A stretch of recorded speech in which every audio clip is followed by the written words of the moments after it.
Hi everybody, I'm Susan Mulvihill. Welcome back to my vegetable garden. For my June 6th garden column, I wrote about dealing with weeds in the garden. Ugh, what a horrible subject, right? But that's the topic for today's video because I wanted to show you what we're doing in our garden to make weeding easier and also talk about why weeding is so important. There are two very good reasons for keeping up with the weeds in your garden and especially in your vegetable garden. Weeds compete for moisture and nutrients, and if you want your vegetable crops to grow and produce well, you want to keep up with those weeds.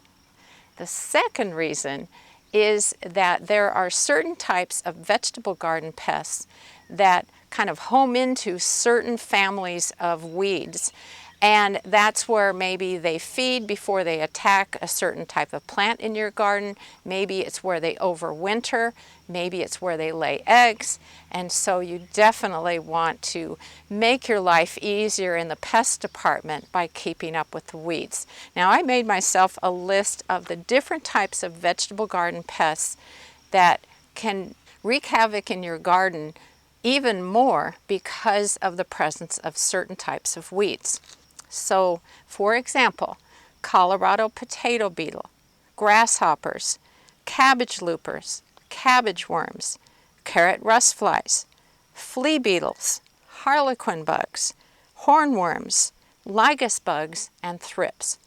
Now, probably you have at least one of those insects in your garden, and wouldn't it be nice if you could make it harder for them to get a good start in your garden by keeping up with the weeds? If you want to have a healthy vegetable garden, one of the most important things you can do is to monitor your garden on a daily basis. You might walk through it and realize plants aren't getting enough water, so you need to up the amount of time that your watering system runs. You might see a bug and think, what is that, and do I need to do anything about it?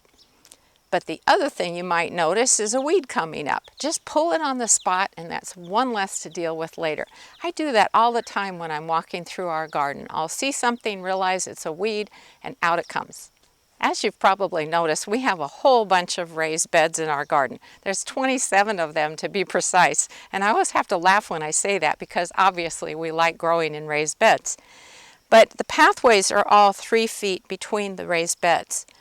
And what we did is we put down a layer of weed block fabric and then covered it with a few inches of bark mulch or arborist wood chips. And so if a weed comes up in the pathway, it has almost nothing to hold on to, so they're very easy to pull. But we get very few weeds in the pathways. So I can weed this entire garden in less than an hour, mainly because all I have to do is weed the tops of the beds.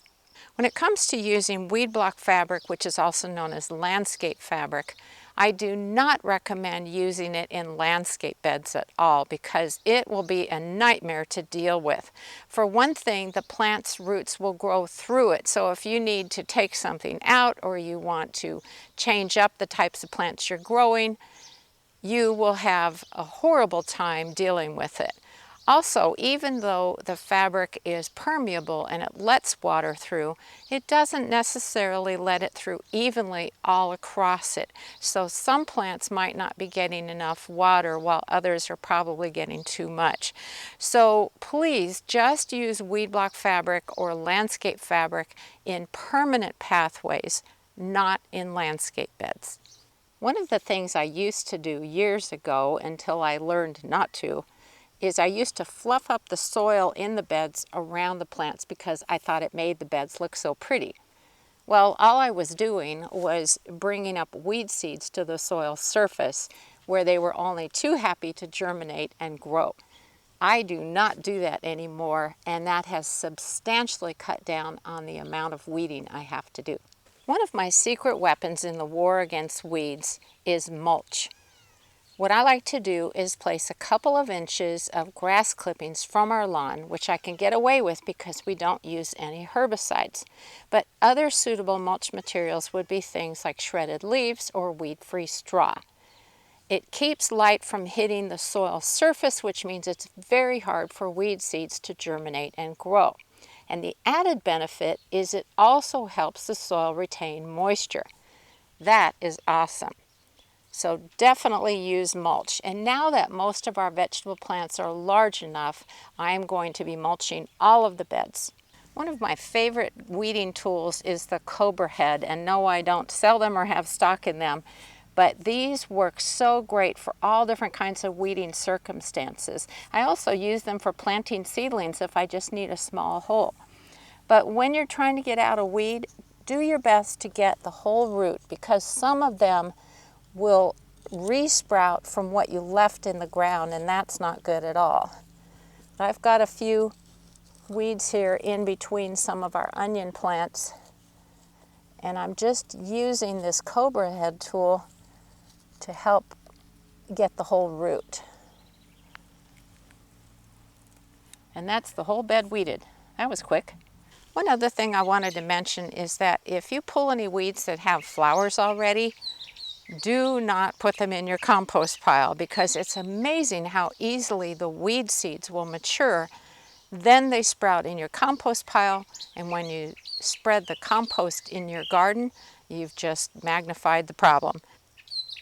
So if you have any that have flowers on them, I would just put them in the trash and be done with them. So you can see I've got a little bit of weeding ahead of me, but it's totally okay, because for one thing, it slows me down long enough to see how the plants are growing, and I eliminate a problem from my garden. So whether you grow flowers or vegetables, be sure to head out to your garden and get those weeds out to make your life much simpler. Thanks so much for watching today, everybody. I'll see you next week.